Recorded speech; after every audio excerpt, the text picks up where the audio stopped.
Hello and Assalamu alaikum. You are watching Global Voice TV with Barrister Shadian Jam. Eid Mubarak to all of the Muslims around the world and happy Eid day to everybody, whoever is watching this show and whoever is spending their time with their family members. This is very important. You stay happy, you stay calm, and also you enjoy your time on Eid day. Eid day is a special day and everybody has the right to be happy, to be calm down, and also to spread the happiness to all over the world. So that's the reason I'm just becoming live just for you people, family members को छोड़ के आप लोगों को ईद मुबारक कहने के लिए, और आपके साथ कुछ अपडेट्स ऐसे जो हमारे इमिग्रेंट्स हैं, इमिग्रेंट्स ग्रुप से ताल्लुक रखते हैं, उनके लिए भी कोशिश करते हैं कि हम उनको ऐसे अपडेट्स दें जो उनकी एप्लीकेशंस के लिए बहुत इंपॉर्टेंट्स हैं, जो उनके एप्लीकेशंस के लिए बहुत ही खुशाइंद बात है। क्योंकि बहुत सारे ऐसे लोग हैं जिनके इवन दो ईद का पीरियड है लेकिन फिर भी उनके एप्लीकेशंस की डेडलाइंस होती हैं, उनके प्रॉब्लम्स होती हैं और वो वरीड होते हैं कि वो अपनी एप्लीकेशंस की डेडलाइन को किस तरह से मीट करेंगे। सो सबसे पहले आपको ईद की बहुत खुशियां मुबारक हो, ढेरों खुशियां जहां कहीं भी हैं, जिस जगह पे भी है, आप खुशी से अपना वक्त गुजारें और जो भी आपकी रंजिशें हैं, जो भी आपके इश्यूज हैं, उनको आप एक साइड पे रख दें। ईद वाले दिन कोई रंजिशें नहीं, ईद वाले दिन कोई किसी से कोई इश्यूज हैं, कोई नाराजगी है तो आप लोगों को बिल्कुल सेट असाइड कर देनी चाहिए और ईद की खुशियों को आप भरपूर तरीके से गुजारें। ईद की खुशियों का गुजारने का मकसद ये होता है कि आप अपनी खुशियां शेयर करें, दूसरों के साथ शेयर करें, आप अपने फैमिली मेंबर्स के साथ शेयर करें, और वो तमाम लोग जो किसी वजह से ईद की खुशियां नहीं मना सकते उनको आप अपने साथ लेकर चलें। ये बहुत इंपॉर्टेंट है। जब आप दूसरों का ख्याल रखते हैं तो आपकी खुशियां खुद ही डबल हो जाती हैं। सो ईद में हमेशा उनका ख्याल रखें जो आपके नेबर्स हैं, जो आपके रिलेटिव्स हैं और जो आपके साथ आपके डिपेंडेंट्स फैमिली मेंबर्स हैं। जो भी लोग आपके डिपेंडेंट्स हैं, आपके साथ हैं और आप पर उनका इन्हिसार है, कोशिश करें कि आप किसी भी तरह से उनको अपने साथ लेकर चलें, उनको खुशियां बिखेरें। सो हर वक्त जब आप दूसरों का सोचते हैं, खुशियां जब आप ऐसे लोग जो डिप्राइव्ड हैं उन नेमतों से, उनके साथ आप अपना अच्छा वक्त गुजारते हैं, उनको अच्छा बोलते हैं या फिर उनको साथ लेकर चलते हैं, तो आपकी ईद की खुशियां भी ऑटोमेटिक दुबाला हो जाती हैं। सो सबसे पहले आप सब लोगों को जिनकी आज जो ओवरसीज पाकिस्तानीज हैं, जो ऑल अराउंड मुस्लिम है, उनकी ईद जिनकी आज होगी है, उनको भी बहुत ईद मुबारक, और जिनकी ईद कल होने जा रही है हमारे पाकिस्तान में और बहुत सारे दूसरे कंट्रीज में, उनको भी एडवांस में बहुत बहुत ईद मुबारक। और ये ईद आपके लिए एक खुशियों का पैगाम लेकर आए। और इस कोरोना वायरस में जिस तरह से बहुत सारी परेशानियां लोग ऑलरेडी लॉकडाउन की वजह से, रोजगार की वजह से, अपने प्रोफेशंस की वजह से जो परेशानियों का सामना करना पड़ रहा है, ये एक ऐसा मौका है जिसमें आप अपने आप को वो सारी परेशानियों को साइड पे रखें, अपने आप को खुशियां बखेर सकते हैं और दूसरों की खुशियों का भी ख्याल रख सकते हैं। सो नाजरीन, लाइव शो है और आप बिल्कुल कमेंट्स में, सजेशंस में अपनी सजेशन दे सकते हैं, अब ज्वाइन कर सकते हैं हमें। और इसके बाद हम शुरू करेंगे इमिग्रेशन का शो, और इमिग्रेशन के शो में बताएंगे हम कि किस तरह से सेटलमेंट ऑफ यूके ली जा सकती है, कौन से तरीकेकार है जिसमें आप यूके में क्विकली सेटल हो सकते हैं, और किस तरह से आप अपने डॉक्यूमेंट्स तैयार करके सक्सेसफुल एप्लीकेशन कर सकते हैं। So I will see you shortly and then we will discuss also for indefinite leave to remain.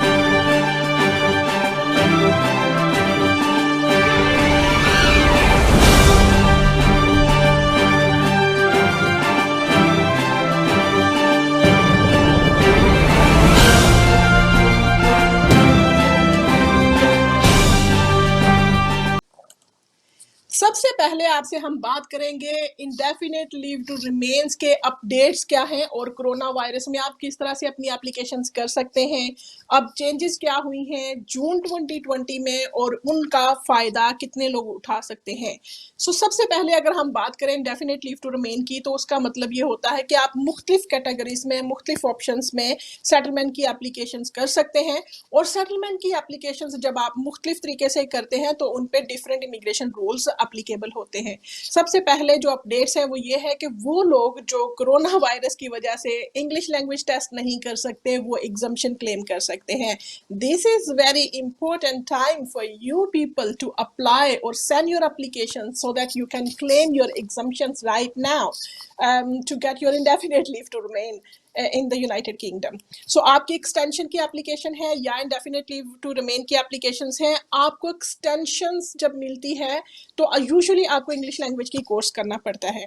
आजकल चूंकि सेंटर्स, बहुत सारे सेंटर्स बंद हैं और उन सेंटर्स बंद होने की वजह से ये आपके अपने बस में नहीं है, ये कोरोना वायरस की वजह से है, तो उसके लिए होम ऑफिस ने बहुत सारी लीनियंसी शो की है और उस लीनियंसी में आपको ये फ़ायदा होगा कि आप एग्जम्पशन क्लेम कर सकते हैं। अगर आपकी सेटलमेंट की डेडलाइन है, आपकी सेटलमेंट की एप्लीकेशंस ड्यू है, तो उस सिलसिले में आप अपनी एग्जम्पशन के, आपके वीज़ा सेंटर्स बंद है, आप इंग्लिश लैंग्वेज कोर्स नहीं कर सकते, उसके लिए आप एग्जम्पशन क्लेम करेंगे। दूसरी बात यह है कि जब आप इंडेफिनेट लीव टू रिमेन के लिए एप्लीकेशन करें, उसमें स्पाउस वीज़े की बेसिस पे यूजुअली आपको अपनी मेंटेनेंस और इनकम जो है वो 18,600 पाउंड की इनकम शो करनी होती है। लेकिन कोविड-19 की वजह से आपको लीनियंसी ये मिली है कि आपको उस इनकम को एग्जम्पशन क्लेम कर सकते हैं और उस इनकम की एग्जम्पशन क्लेम करने के बाद आपके वो डॉक्यूमेंट्स, कंप्लीट एग्जम्पशंस नहीं होगी। अगर आप 5 ईयर्स की सेटलमेंट में हैं तो आपको मार्च 2020 के फर्दर डॉक्यूमेंट से एग्जम्पशन मिल जाएगी। मार्च 2020 से फर्दर डॉक्यूमेंट्स की एग्जम्पशन के लिए आप मार्च के पहले वाले डॉक्यूमेंट्स लगाएंगे, लेकिन मार्च के बाद वाले के डॉक्यूमेंट्स पे आप इनकम रिक्वायरमेंट्स पे अपनी एग्जम्पशंस क्लेम कर सकते हैं। So this is very important to remember. The first thing, exemption from your English language test. Second, exemptions from your further documents, list of documents. If you are unable to gather your evidence, if you are unable to enclose your evidence due to COVID-19, there are pretty much chances you are going to claim exemptions from those documents, from those income requirements, from those English language requirements. These are the good news actually उन लोगों के लिए जिनके applications due हैं, deadlines हैं और आप अपनी एप्लीकेशन करना चाहते हैं, लेकिन आपकी रिक्वायरमेंट्स कोविड-19 की वजह से पूरी नहीं हो रही, उसमें आपका अपना फॉल्ट नहीं है, तो वो आप अपनी एग्जम्पशन क्लेम कर सकते हैं और आपकी एप्लीकेशंस पे कोई फ़र्क नहीं पड़ेगा।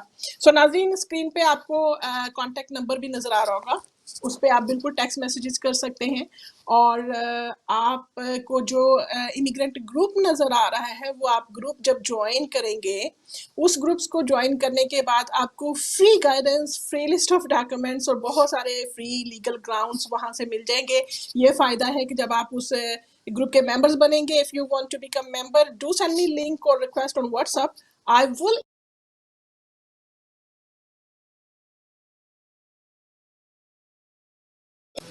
and then I will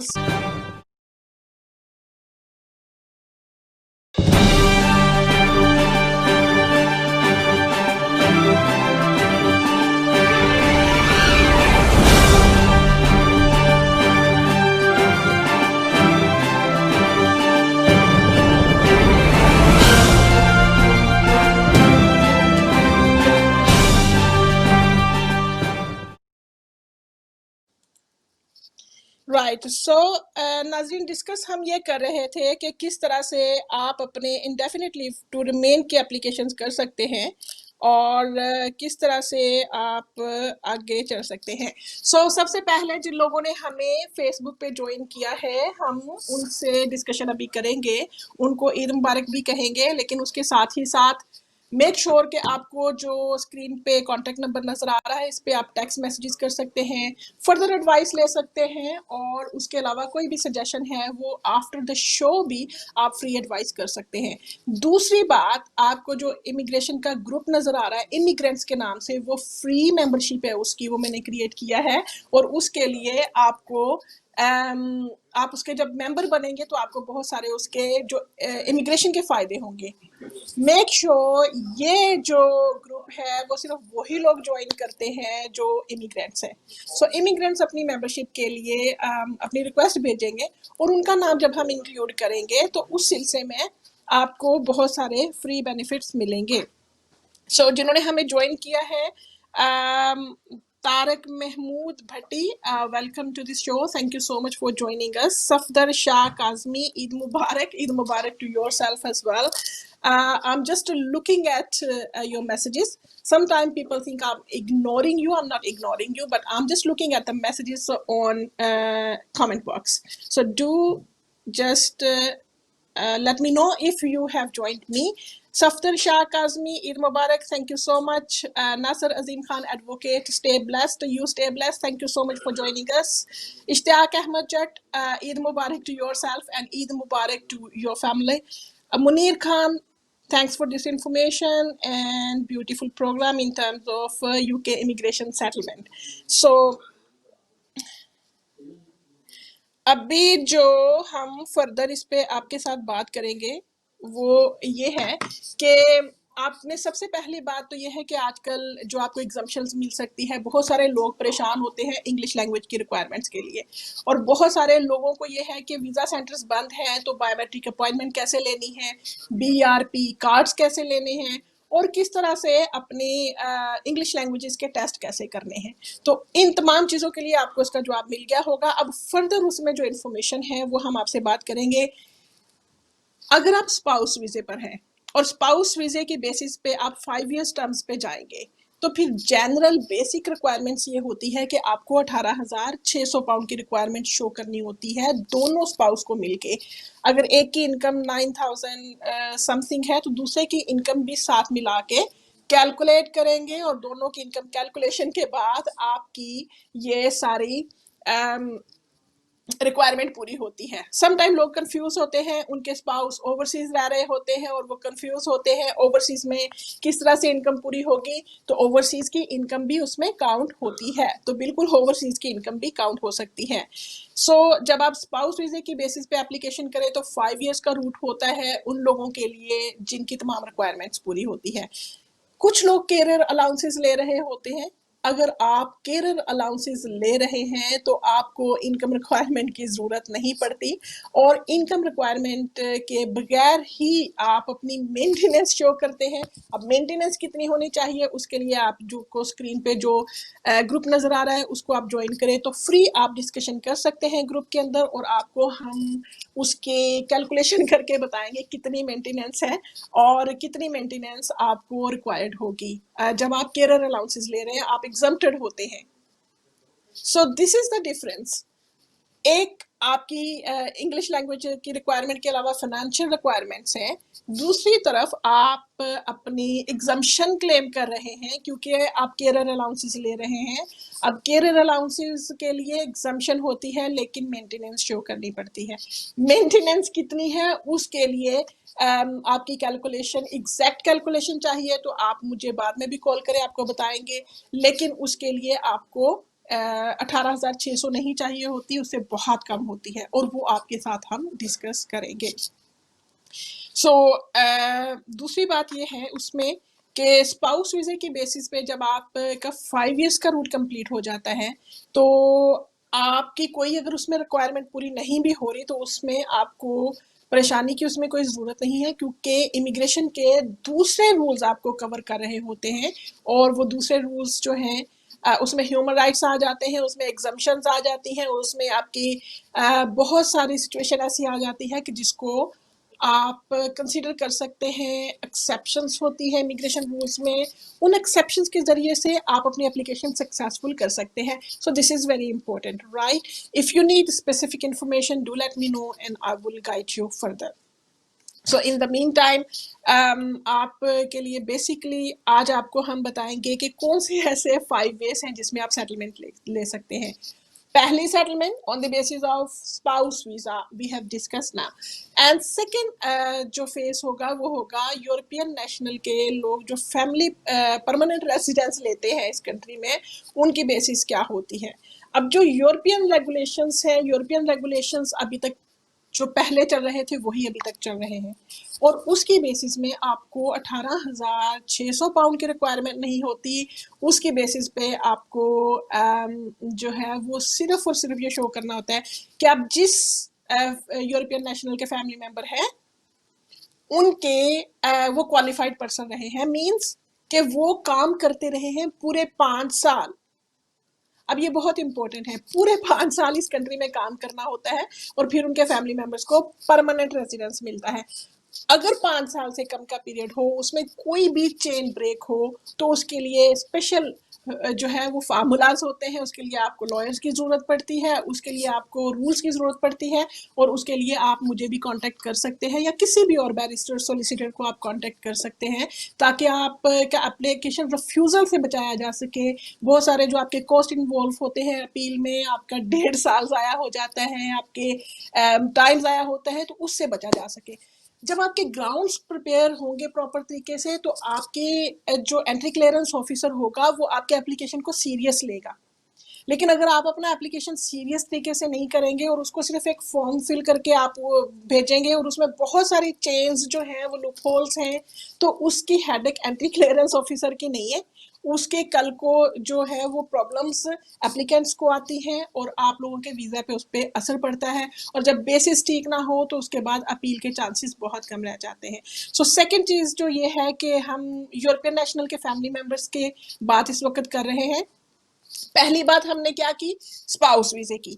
अब दूसरी बात हम क्या कर रहे हैं, European national family member permanent residence की। सो परमानेंट रेजिडेंस के लिए आपको अब किसी और रिक्वायरमेंट्स की जरूरत नहीं पड़ेगी, लेकिन जो यूरोपियन नेशनल है उसको 5 इयर्स के लिए 5 इयर्स के लिए इस कंट्री में मुकम्मल काम करना होता है, कंटिन्यूसली काम करना होता है, चेन ब्रेक नहीं होनी चाहिए।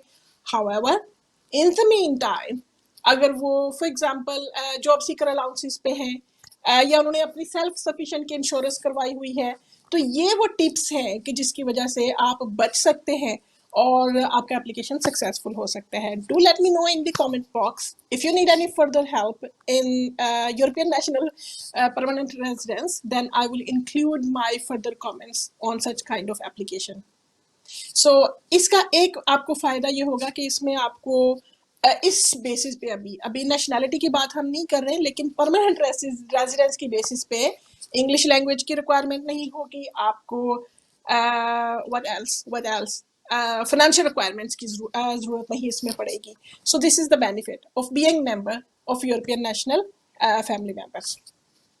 सो दो चीज़ें हमने कवर की, और उसके अलावा हाँ, एक और बात मैं आपको ये कहना चाहूँगी कि अगर अभी तक आपने ग्लोबल वॉइस टीवी को फॉलो नहीं किया, लाइक नहीं किया, so make sure you follow, you like global voice TV, क्योंकि इन फ्यूचर मेरे सारे शोज जो हैं वो ग्लोबल वॉइस टीवी पे और यूके इमिग्रेशन टीवी पे होंगे, और पर्सनल आईडी पे में भी अभी फ्यूचर मेरे प्रोग्राम्स इसमें नहीं होंगे। सो and if you are immigrant, if you are looking to bring your family members, और किसी भी कंट्री से आप यूके में आना चाहते हैं on the basis of businesses, on the basis of work permits, on the basis of intra company transfer, overseas representative, student visa, family member of British national, family member of European nationals, asylum seeker, human rights applications, so many applications are there you can submit in terms of becoming citizen in the United Kingdom. So उसके लिए बहुत सारी ऐसी चीज़ें हैं कि जो आपको स्टेप बाय स्टेप गाइडेंस की ज़रूरत पड़ती है। सो मेक श्योर कि उन स्टेप बाय स्टेप गाइडेंस में आप अपने आप को कोशिश करें कि वो चीज़ें आपकी मुकम्मल हो, ताकि आपको किसी भी किस्म से हैजल से आप बच जाएं और बहुत सारे रिफ्यूज़ल ग्राउंड से आप बच जाएं। So let's have a look कि हमें किन्होंने फर्दर ज्वाइन किया है, उसके बाद हम अपनी फर्दर एप्लीकेशंस पे जाएंगे। Okay, so Iftikhar Hussain, he is mayor of Blackburn. Thank you so much, and Eid Mubarak to your family, Eid Mubarak to your community, and Eid Mubarak to your all the family members, friends, family in the United Kingdom. इन आपके साथ बहुत अच्छा interview रहा, उसमें आपने immigrants के amnesty की भी बात की। आई होप कि आपने अभी तक यूके गवर्नमेंट को लिख दिया होगा। मेरी भी कोशिश है कि आपके साथ मिल के यूके एमनेस्टी के बारे में हम गवर्नमेंट को लेटर लिखें, सजेशंस दें, और अगर जो इमिग्रेंट्स हैं यहाँ पर रह रहे हैं यूनाइटेड किंगडम में और साल हर साल से वो रेगुलराइज नहीं हो सके, तो हमें उनकी हेल्प करनी चाहिए। उसके लिए हमें आपकी भी हेल्प चाहिए होगी। तो मिल के जब हम काम करेंगे तो उसका इंशाल्लाह अच्छा रिजल्ट आएगा और दूसरों की हेल्प होगी। Thank you so much for your efforts, thank you so much for your work for the community.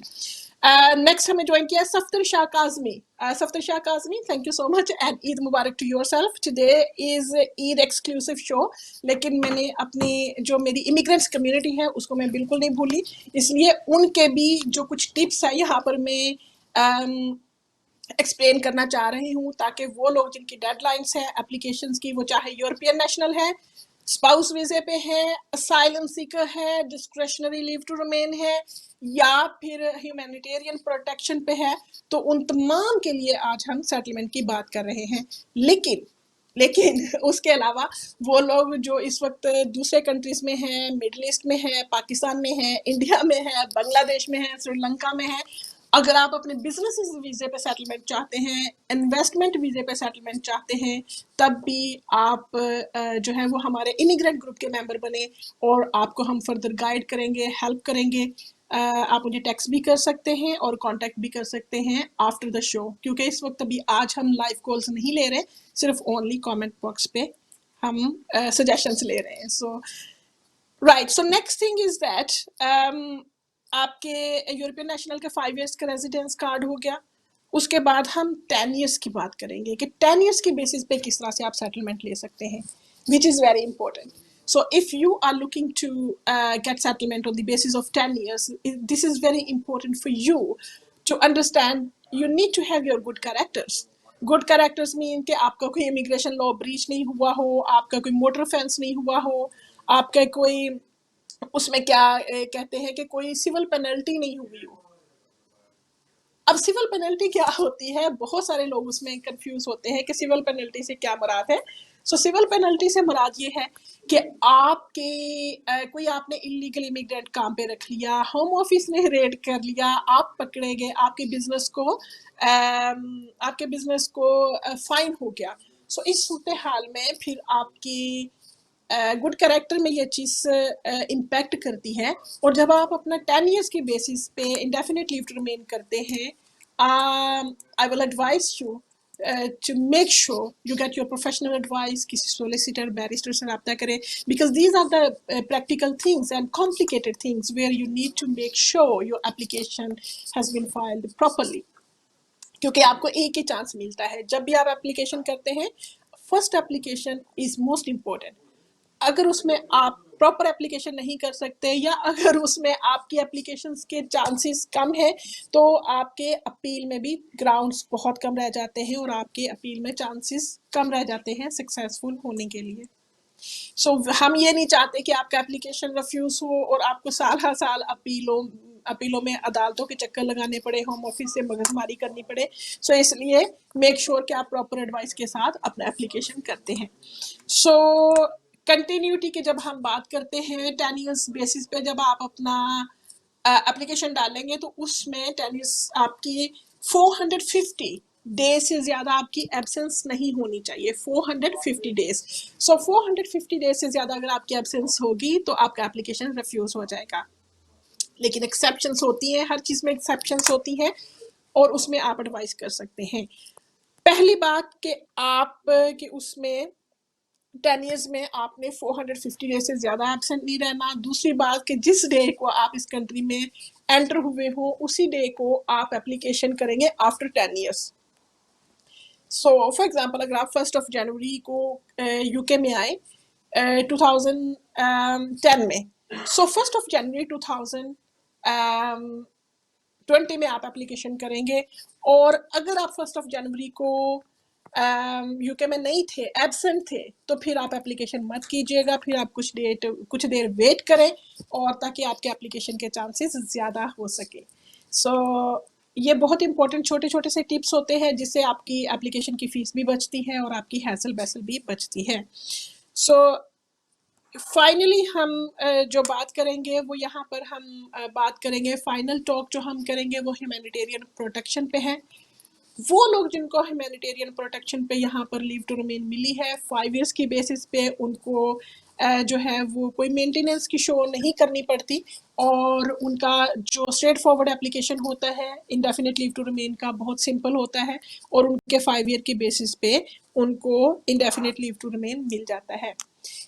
वो लोग जिनको सेफर के मुताबिक A1 इंग्लिश लैंग्वेज करना पड़ता है, मेक श्योर कि आपका इंग्लिश लैंग्वेज जो है वो safer B1 not A1, safer B1 की रिक्वायरमेंट के मुताबिक होना चाहिए। और वो लोग जिन्होंने लाइफ इन द यूके करना है, मेक श्योर कि आपका लाइफ इन द यूके भी उसमें कंप्लीट होना चाहिए। अभी आज हमने यूके सेटलमेंट के लिए जो है वो 4 ऑप्शंस डिस्कस की है और लास्ट एंड फाइनल जो है वो मैं चाहूँगी कि असाइलम के बारे में बात करें। वो लोग जो असाइलम सीकर है यहाँ पर यूजुअली ये कहा जाता है कि वो 10 इयर्स के बाद अपना सेटलमेंट कर सकते हैं या नेशनैलिटी कर सकते हैं, लेकिन असाइलम लॉ के मुताबिक वो 5 इयर्स के बाद भी उसके क्वालिफाई हो जाते हैं। लेकिन उसके लिए ये चूँकि कॉम्प्लिकेशन सिचुएशन है, कौन 5 इयर्स रूट पे जा सकता है, कौन 10 इयर्स पे जा सकता है, तो आप अपने किसी लॉयर से स्पेसिफिकली डिस्कस करके तो उसको आप अपनी सिटीजनशिप की एप्लीकेशन कर सकते हैं, परमानेंट रेजिडेंस की 5 इयर्स बेसिस पे इंडेफिनिट लीव टू रिमेन की एप्लीकेशन कर सकते हैं। अब जो असाइलम सीकर हैं वो अपने अगर पेरेंट्स को यहाँ पे बुलाना चाह रहे हैं, अपने फैमिली मेम्बर्स को, वाइफ को, बच्चों को, एडल्ट डिपेंडेंट्स को बुलाना चाह रहे हैं तो उसके लिए बहुत आसानी होती है, कोई फीस नहीं होती। फैमिली मेम्बर्स को वो यूके बुला सकते हैं और बहुत आसानी से एप्लीकेशन, उनके यूके बीए की फ़ीस नहीं है, उनके हेल्थ सरचार्जेस नहीं है, उनके मतलब बहुत सारे एग्जम्पशंस उनको मिल जाती है जिसकी वजह से उनकी एप्लीकेशन बहुत ही सिंपल होती है। अब वो लोग जो कहते हैं कि हम वेट कर लें, अपने आप को सेटल कर लें, यहाँ पे इंडेफिनिट लीव टू रिमेन ले लें और फिर अपने फैमिली मेम्बर्स को बुला लें, ये बिल्कुल गलत है। आपको चाहिए कि जिस वक्त आपके पास असाइलम स्टेटस है, आप बिल्कुल अपने फैमिली मेम्बर्स को अपनी सेटलमेंट से पहले इस कंट्री में बुलाएं ताकि उनके लिए डिफरेंट रूल्स लगें और आसानी से वो इस कंट्री में आ सकें। नाजरीन, आपका बहुत शुक्रिया, थैंक यू सो मच कि आपने ये ईद के दिनों में अपना टाइम निकाला और आपने ज्वाइन किया। फाइनली हम देखते हैं कि किन्होंने हमें ज्वाइन किया है और उसके बाद फिर हम अपने प्रोग्राम्स को कंक्लूजन की तरफ लेकर जाएंगे। जी, okay, so Muhammad Rasab is asking where's your office. If you send me text message, if you want to book an appointment, so it's only going to be after booking appointment, then I will send you appointment letter for appointment. So we actually have 2 offices, one in Manchester and one in London. So it depends where do you live and where do you want to get your appointment at.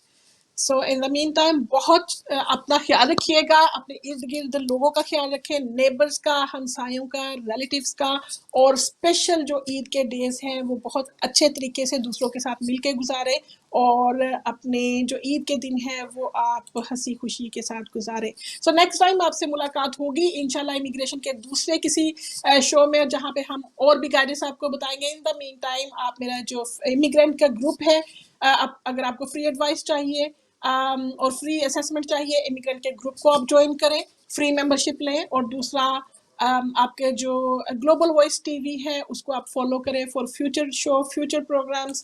So in the meantime I will see you then, take care of yourself and अल्लाह हाफिज।